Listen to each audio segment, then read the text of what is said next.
Bonjour, c'est Kevin et bienvenue dans ce nouveau podcast dans lequel on va aborder la notion d'anxiété chez les entrepreneurs. Bref, à la fin de ce podcast, tu auras entre les mains le guide ultime anti-anxiété. Et pour ça, je vais te partager une expérience qui m'est arrivée il y a de ça quelques jours en arrière, le 1er mai très exactement, au cours duquel j'ai eu une mini crise d'anxiété. Je vais te montrer comment est-ce que je l'ai traité entre guillemets et comment est-ce que tu vas pouvoir adapter tout ça à ta situation. Et juste avant, sache que tu as la possibilité de télécharger la trame récapitulative de cet épisode au format PDF. Le lien est quelque part autour de cette vidéo. Et pour introduire ma mini crise d'anxiété du lundi 1er mai, je t'invite à toujours te poser cette question à partir du moment où tu as une anxiété. Cette anxiété, c'est par rapport à quoi ou c'est par rapport à qui ?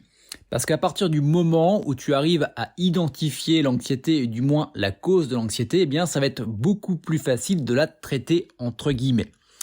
Donc par rapport à cet exemple du lundi 1er mai, j'étais un petit peu, alors pas au bout du rouleau, mais je sentais que j'étais pas forcément bien. Pourquoi ? Parce que mon cerveau essayait par lui-même de résoudre énormément de problématiques alors que je lui demandais rien. Je sentais que j'avais une pression au niveau de la tête et je tournais un petit peu en boucle. J'avais ce petit ruminage au niveau du cerveau. Pourquoi ? Pour deux choses. La première des choses, c'est que j'avais trop de projets sur le feu et également j'avais trop de tâches par projet en essayant de faire en sorte que ces différentes tâches et ces différents projets finalement se collent entre eux. C'est un petit peu comme si j'étais en train de réaliser un puzzle de 1000 pièces. J'avais 4 puzzles de 1000 pièces et j'essayais d'en faire un puzzle complet. Donc je te laisse imaginer la scène. Si tu veux te faire des nœuds au cerveau, c'est le meilleur moyen. Et par rapport à ça, j'avais une peur. J'avais surtout la peur de pas y arriver, j'avais la peur de stagner et j'avais la peur que finalement rien n'aboutisse. Donc ça, ce sont des peurs qui reviennent parfois. Donc le but, c'est pas de ne pas avoir de peur, mais c'est d'avoir des peurs qui sont contrôlables, qui sont gérables, qui ne vont pas t'amener dans les tours. Donc forcément, ça m'a amené de l'anxiété. Donc, comment est-ce que j'ai fait finalement pour arriver à bout de cette anxiété-là, sachant que c'était pas une grosse anxiété, c'était un petit bout d'anxiété et je savais que en l'espace de quelques heures, ça allait passer. Parce que parfois, c'est simplement le fait, une fois qu'on sait comment ça marche, c'est ça qui est intéressant, c'est que l'anxiété vient et en tant qu'entrepreneur, il y aura toujours une anxiété qui viendra de là où on ne sait pas, de l'angle mort. C'est un petit peu comme le tapis, comme la poussière sous le tapis, tu sais pas d'où ça vient, mais des fois ça vient. Et là tu dis, merde, ça y est, je l'ai. Quand tu as l'habitude de traiter ça, c'est plutôt facile, mais quand tu n'as pas l'habitude, voici le mode d'emploi. Donc c'est là où tu peux commencer à prendre des notes.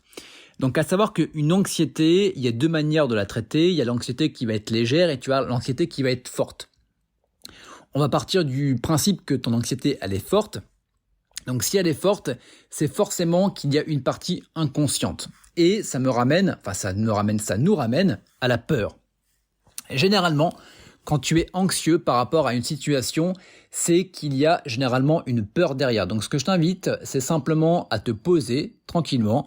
Tu peux mettre ce podcast sur pause et va essayer de chercher la cause de ton anxiété. Et je peux mettre ma main à couper que 9 fois sur 10, pour ne pas dire dans 100% des cas, il y a toujours une peur qui se loge derrière. Ça peut être la peur de l'échec, la peur de pas réussir, la peur de réussir aussi.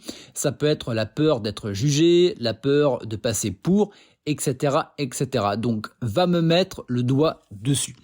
À partir du moment où ta peur, tu l'as mis, en lumière, il faut savoir qu'une peur, généralement, alors c'est pas généralement, c'est là pour le coup dans 100% des cas, c'est de percevoir plus d'inconvénients que de bénéfices à une situation qui peut potentiellement arriver parce que cette situation, je l'ai déjà vécue et que j'ai perçu recevoir plus d'inconvénients de cette situation-là.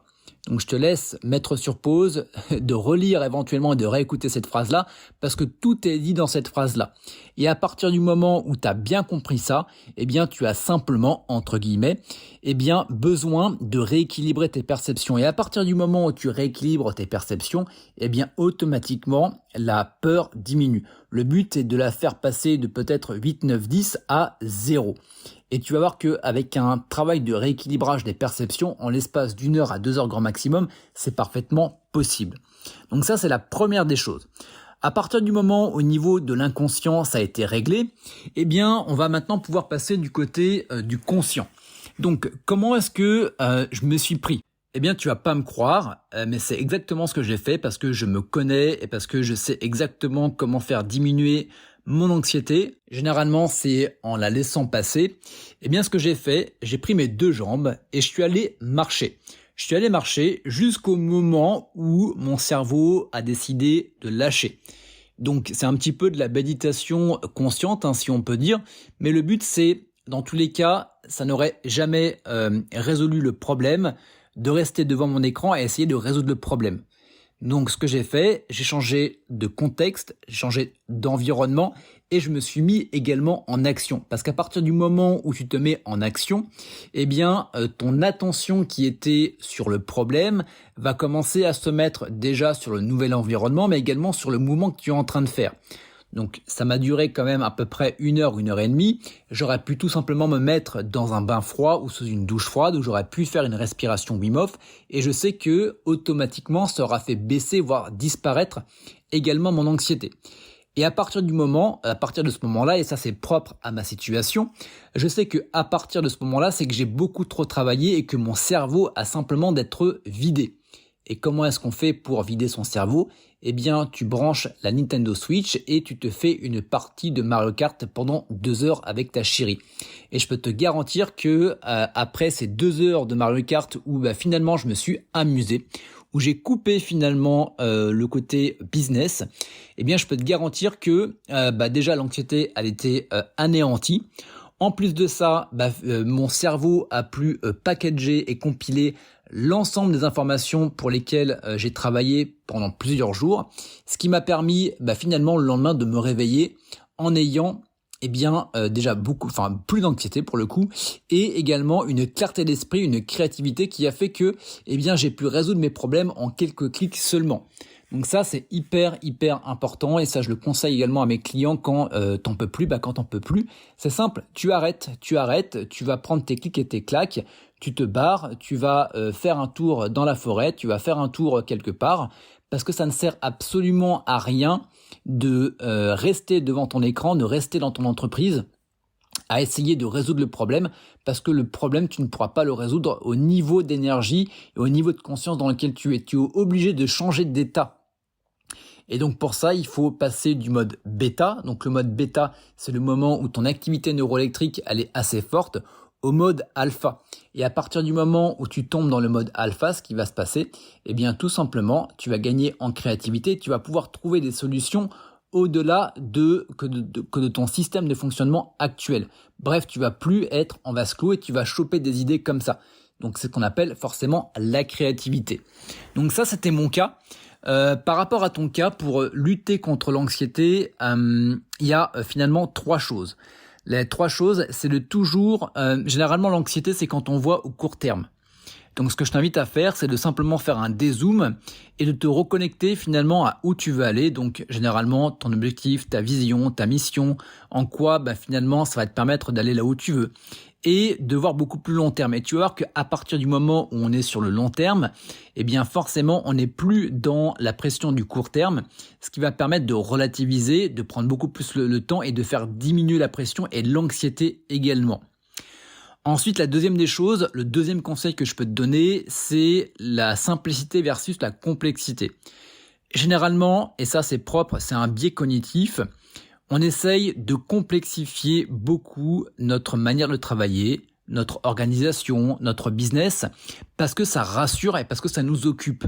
Alors que la simplicité, nous permet d'avoir un business beaucoup plus clair, ce qui nous permet d'avoir les idées également beaucoup plus claires et également d'avoir beaucoup plus de clarté et beaucoup plus de sérénité. Donc par rapport à ton business, regarde, est-ce que c'est le foutoir ou est-ce que finalement ton business il est ultra simple et tu connais exactement les leviers de progression par rapport à ton business. Et ça c'est hyper important et on en reparlera juste après, où je vais te donner les 5 conseils qui vont te permettre finalement de t'en sortir. Et puis également, il va y avoir tout ce qui va être dispersion. Donc à partir du moment où tu es dispersé, également il va falloir travailler dessus. Donc est-ce que tu es sur 10 000 projets à la fois? Est-ce que tu es sur 10 000 tâches à la fois? Et à partir de ce moment-là, eh bien le conseil que je vais te donner juste après va te permettre finalement de pallier à ça. Donc voilà comment s'en sortir. Là c'est le guide ultime en 5 étapes pour carrément éradiquer l'anxiété chez toi. Donc là tu peux prendre un papier et un crayon ou alors tu peux télécharger la trame récapitulative de l'épisode sur le lien quelque part autour de cette vidéo, autour de ce podcast, et tu vas voir que si tu appliques ces 5 étapes, ces 5 points, je peux te garantir que au minimum, ton anxiété va diminuer de 50%. La première des choses va être de travailler sur ta peur. Donc tu travailles sur ta peur. Donc déjà tu mets le doigt sur ta peur et ensuite tu travailles sur ta peur. Et je peux te garantir que rien que de faire ça, ça va vraiment être un game changer. La deuxième des choses va être de focaliser sur un projet à la fois. Oui, un projet à la fois. C'est pas évident, mais là tu peux faire des sessions de 90 jours sur lesquelles tu vas mettre tout ton focus sur un projet et non pas sur les autres. Et donc ça, il peut y avoir finalement la peur de se tromper, la peur de pas réussir, la peur de délaisser un projet par rapport à un autre. Et donc là, je te renvoie à la règle numéro 1, travaille sur tes peurs. Ensuite, à partir du moment où tu focalises sur un projet, tu vas devoir faire la règle du 80-20-80. Ou comment passer 80% de ton temps sur 20% des tâches de ton projet qui vont te rapporter 80% de résultats. Et donc pour ça va te demander également de mettre en place de l'organisation et également du focus, donc pour être beaucoup plus productif. Donc à partir de ce moment-là, tu vas focaliser uniquement sur 20% des tâches, tu vas organiser ces tâches et quand tu vas devoir travailler sur ces tâches-là, tu vas faire en sorte d'avoir un focus pour avoir énormément de productivité. Donc tu vas déjà beaucoup moins travailler de manière beaucoup plus efficace, tu vas avancer dans tes projets et forcément, l'anxiété va diminuer parce que parfois, l'anxiété, c'est simplement le fait qu'on tourne dans sa tête ou qu'on réfléchit à beaucoup de choses mais qu'on passe pas à l'action. Et à partir du moment où tu passes à l'action, à partir du moment où ça ne tourne plus dans ta tête, généralement, l'anxiété diminue également. Ensuite, ça c'est hyper intéressant. Ça c'est le point numéro 4, c'est également de prendre de l'avance, de ne plus être dans l'urgence. Et ça dans différents domaines de vie. Ce que je vais appeler un petit peu le système d'épargne. Alors, c'est pas de moi, mais je trouvais le concept hyper intéressant. Le système d'épargne, ça peut être le système d'épargne en termes de contenu, en termes d'argent, en termes de ceci ou en termes de cela. Fais en sorte de prendre de l'avance pour ne plus jamais être dans l'urgence de devoir faire ceci ou cela. Et à partir du moment où tu fais ça, tu fais tomber la pression. Si tu fais tomber la pression, tu fais diminuer l'anxiété, tu fais augmenter la créativité parce que tu te dis j'ai le temps de le faire. Et à partir du moment où tu fais ça, ton business également, déjà, il prend une direction totalement différente, mais également, tu gagnes en sérénité. Et ça, c'est hyper important pour être beaucoup plus serein. Ce qui va nous amener au dernier point. Et ça, je pense que j'aurais même dû le mettre en point numéro 1, mais à partir du moment où, même pas en point numéro 2, point numéro 1, j'aurais peut-être dû le mettre en point numéro 1 bis. Ouais, en point 1 bis. Tu vas comprendre pourquoi. Le but, ça va être d'injecter dans ton emploi du temps des choses qui sont importantes pour toi. Et c'est la raison pour laquelle sur le canal Telegram privé que tu peux retrouver d'ailleurs quand tu télécharges la trame récapitulative, tu es également intégré à la communauté Telegram. J'avais lancé un défi des kiffs du mois. Donc le kiff du mois, c'est qu'est-ce qui est important pour toi et comment est-ce que tu vas pouvoir le mettre en place dans ton agenda. Donc pour moi, j'avais différents kiffs. Le premier kiff, alors tu me diras un kiff, oui, c'était de nager 40 mètres en apnée sous glace et sans combinaison. Donc voilà, on a chacun nos kiffs, comme on dit. Voilà, d'autres kiffs, c'est de faire le tour du lac d'Annecy en scooter avec ma chérie.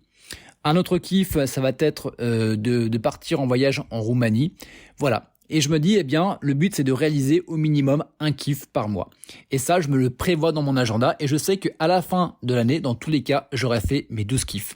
Et à partir du moment où tu mets des kiffs, tu mets des choses qui sont importantes pour toi dans ton agenda, forcément, ça te permet, de déconnecter de ton business, d'avoir beaucoup plus d'équilibre et de ne pas attendre que parce que généralement l'anxiété vient aussi, et c'est une des raisons, peut-être que c'est ton cas, c'est que tu attends d'un résultat ou tu attends d'une situation ou tu attends à partir du moment où je pourrais faire des choses qui me plaisent.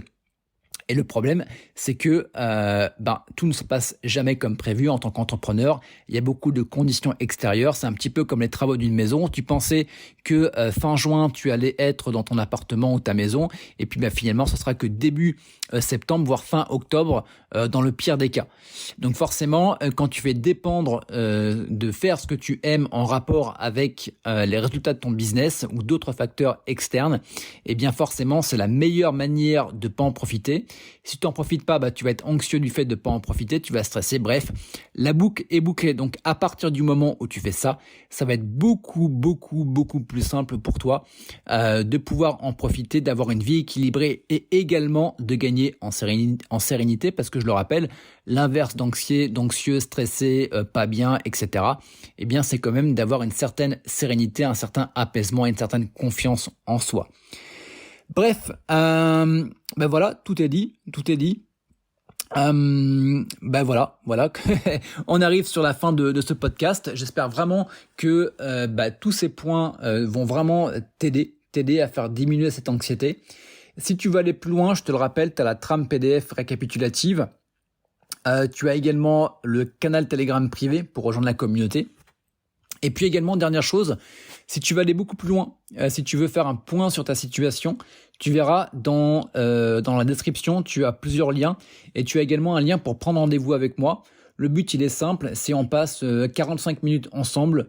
Le but, c'est de t'apporter de la clarté par rapport à ta situation, de mettre le doigt là où ça fait mal, bien évidemment, pour pouvoir finalement travailler dessus. Et à la fin de ces 45 minutes, si je vois qu'on peut travailler ensemble et si bien évidemment tu en as envie, je vais y arriver, eh bien je te proposerai mon accompagnement. Voilà, et comme je dis, il n'y a pas d'obligation, il n'y aura que des occasions. Voilà, bien évidemment, je ne prends que des entrepreneurs qui sont déjà en place, qui génèrent également du chiffre. Actuellement, je ne prends pas les entrepreneurs débutants. Donc voilà, simplement, tout est dit.